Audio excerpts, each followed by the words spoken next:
Hi guys, today I want to make a video talking about childhood emotional neglect.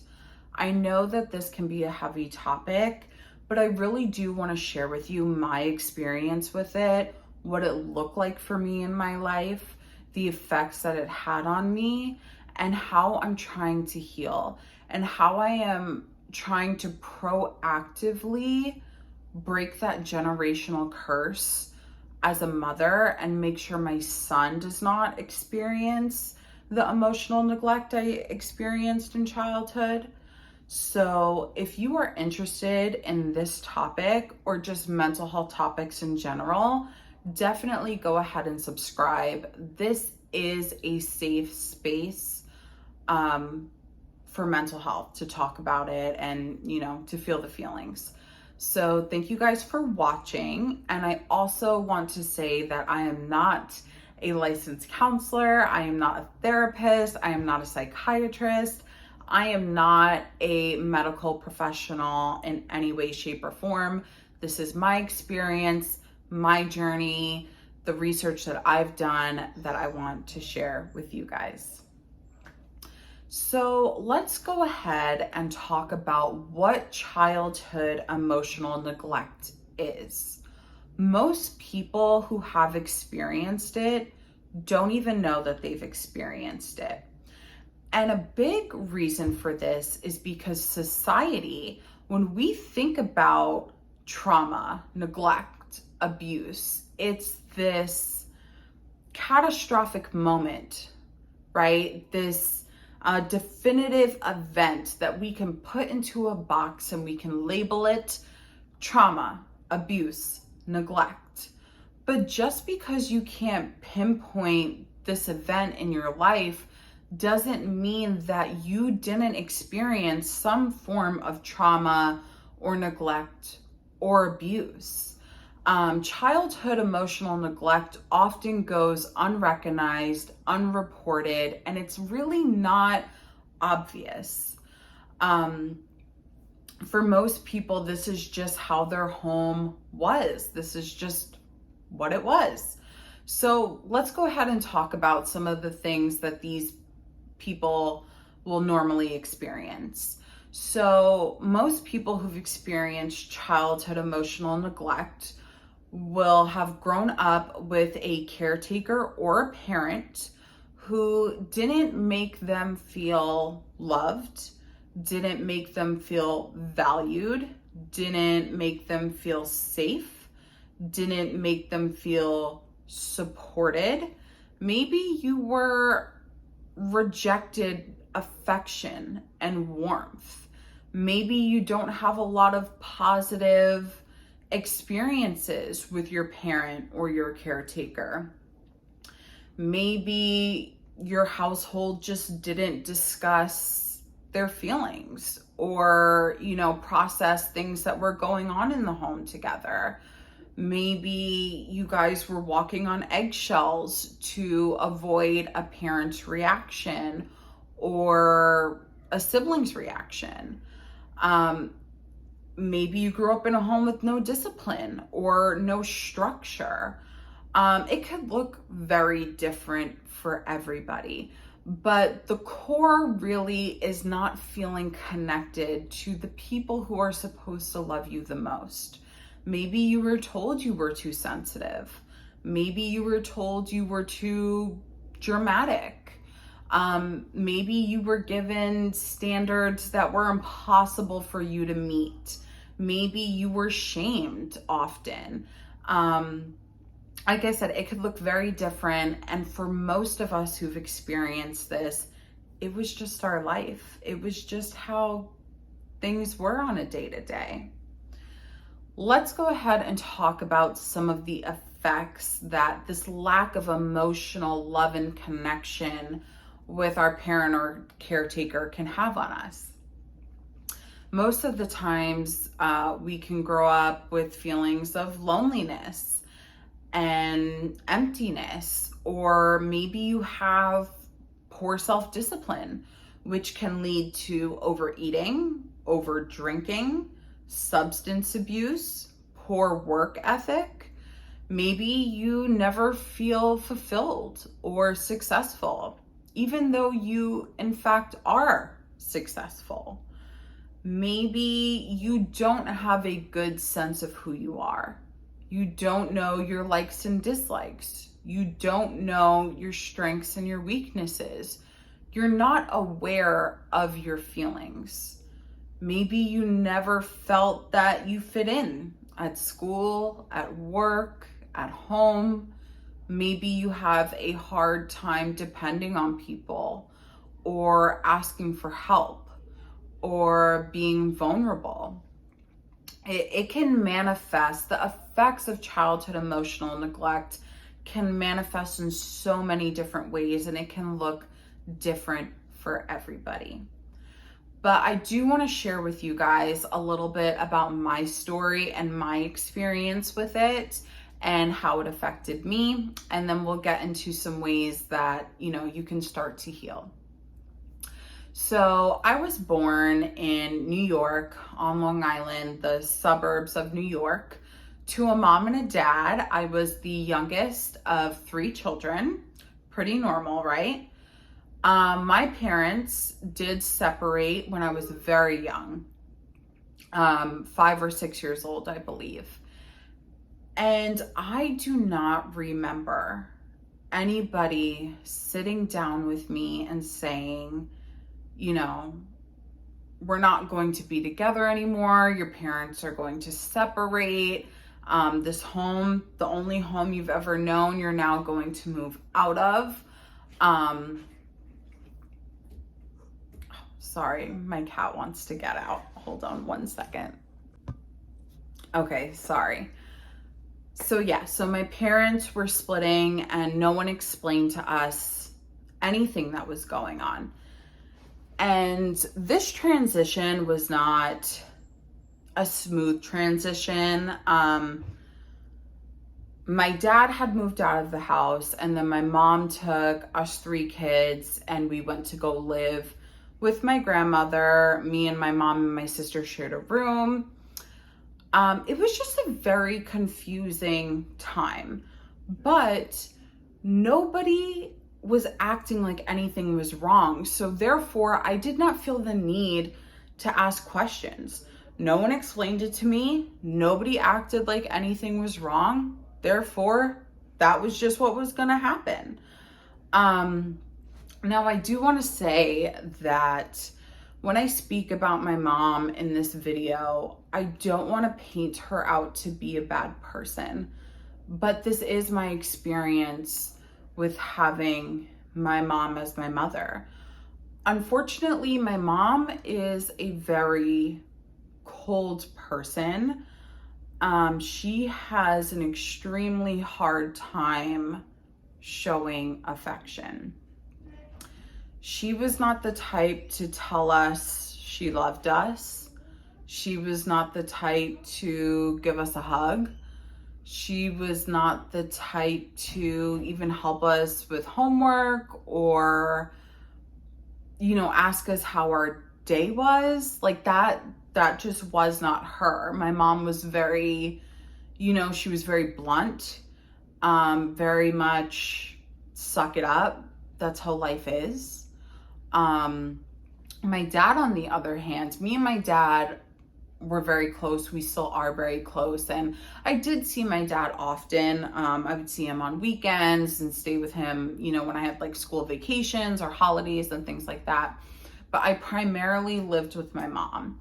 So day in and day out, I'm living with this parent who does not have the emotional capacity to love me and show me affection. I mean, I know she loved me, but she could not show me the affection that I was kind of yearning for.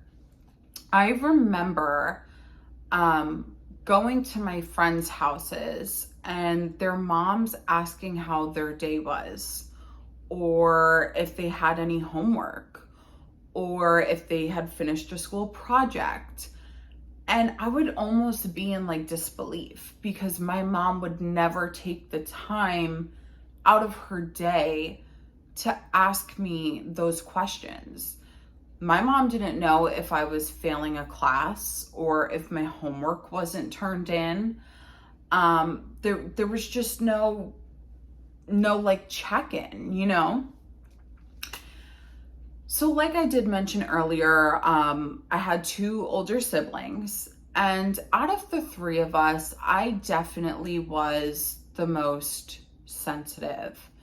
Um, I still am a very emotional person. I cry watching commercials, but I remember my mom always almost picking on me for being sensitive. When I would start to cry, she'd be like, "Oh, we're gonna cry again. Here we go." And she would always say, you know, "This is my youngest. This is my sensitive child. This is my shy child." Like, she really emphasized these traits about me and made them a weakness. But again, I didn't know. Even my whole family, like I remember we had this joke, you know, between my aunts, uncles, and mom and siblings and cousins. You know, anytime they told a story about me, they'd be like, you know, it always ended with, "And then she cried," because I was so sensitive, I was so emotional. And here it is being presented as a joke. And at the time, I thought it was a joke, but deep down, I was really starting to view my emotions and my sensitivity as a weakness that kind of made this core belief that if you show emotion, you are weak. And it has affected my whole life, right? So this was just kind of the theme. You know, my mom is a workaholic. She was a workaholic, and we definitely had no discipline in our home. Again, my mom didn't know if I was failing a class. If my teacher said, "Hey, you know, you haven't turned in your homework in a week, I'm calling your mom." And I said, "Go ahead. First of all, if you can get her on the phone, you know, kudos to you. And if you could," nothing was going to come out of her talking to my mom. I wasn't going to get a talking to. I wasn't going to get grounded or punished. You know, I was doing things I shouldn't have been doing at an extremely young age. I mean, I had gotten pregnant at 15 because my mom was never around. She worked a ton. And when she was around, she didn't discipline. She didn't talk to us. And that's just how my life went. So now as an adult, you know, I have experienced substance abuse. I started overeating when my parents had actually split up when I was a young child. That's when I started experience overeating. Now looking back, because I was so confused, I didn't know what was going on, and I was being emotionally neglected. I felt really kept in the dark. And now as an adult, like I said, I've experienced substance abuse, you know, issues, and I have experienced now depression, anxiety. I deal with a panic disorder. And I'm not saying it's all resulting from this childhood emotional neglect, but that has played a huge factor in my life. It really has. And now as a parent myself, so that's a whole nother thing. When I became a parent, it is so easy for me to love on my son. I tell my son I love him. I ask him how his day went. You know, I volunteer to go on field trips. I'm involved because that isn't what I got as a child. And I understand that it was this generational curse per se throughout my family. That's how my mom grew up. You know, she was emotionally neglected by her mother. But with my son, it is so easy for me to hug him, to give him kisses, and just love on him. It's really, really easy for me to do that. So when I became a parent and that was just came so easy, it made me even more frustrated with my childhood. Why couldn't my mom just tell me she loved me? Why couldn't my mom just ask me how my day went?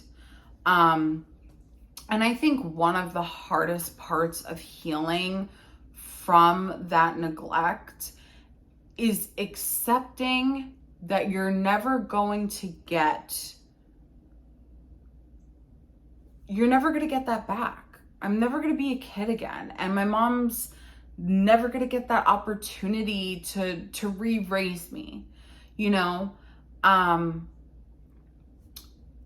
think one of the many important things to get out of all of this and to heal from really anything is to get curious, to learn about it. Learning about childhood emotional neglect and recognizing that, wow, this really is, you know, a cause of why I am the way I am, has brought me a lot of closure. That, okay, I did experience a form of neglect, and even though it wasn't okay, I'm now aware of the effects and I can actively try to change them, and I can take control of my life, and I do not have to be a victim. I can choose every day to work on myself, to be a better person, to treat people better than I was treated, to be the mom that I wish that I had. And that is my biggest advice to you. Get curious, learn, talk about it with, you know, a therapist or people who've experienced similar things, and take that and apply it. If you are not aware of who you are as a person or what you're feeling, start journaling. Start working on ways to be mindful of how you feel, mindful of how people treat you. You know, you can heal. You can heal from this. You don't have to be a victim. You know, I know, like I said, that this is heavy and it can be a lot to process. Give yourself the grace. Give yourself the time to realize what you've been through and to make active steps towards changing it. If it's now, even as an adult, you're going to set a boundary with this caretaker or with this relative or with this sibling to teach them how to treat you. You're not going to treat me how you used to treat me. You're not going to treat your kids, I mean, my kids, your parents' grandchildren. You're not going to treat my child like that because you thought it was okay to raise your own children like that. It takes a lot of courage to set those boundaries. And I know it's not easy. And healing is a messy process. I know that. But I am telling you, when you start to heal, you will start changing your life, and it will start manifesting itself in so many beautiful ways, and you will be so grateful and thankful for educating yourself and being proactive and moving forward. So yeah, I know I just went on like a huge rant, but I really wanted to talk about this because even being in the mental health, you know, space on social media and following all these pages, I don't feel like childhood emotional neglect is discussed enough. I really don't. I really think that people write it off as that's how it was. That's how it was in the 80s or the 90s. You know, people these days are so sensitive and these kids are so babied. No, we were neglected. We were traumatized, and we are reaping the effects, and it is affecting our kids. So what is the help in that? This generational, oh, well, that's how it was in the 80s, so this is how I'm going to parent you now.